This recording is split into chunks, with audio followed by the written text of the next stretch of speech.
Ayan guys, mayroon tayong apple soup. Ayan.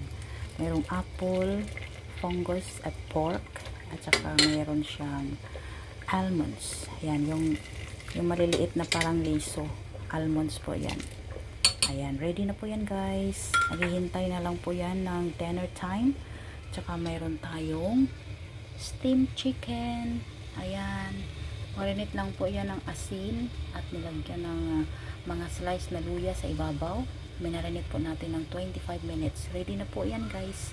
Tsaka mayroon tayong isa dito. Ayan, mayroon tayong ginisang sweet peas na may black fungus. At mayroon yang squid.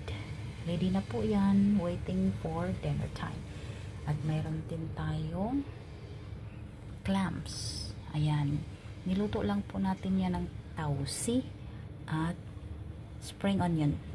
Ayan guys. Ready na po yan. 4 na putahe po. Ready for serving and waiting for dinner time. Salamat!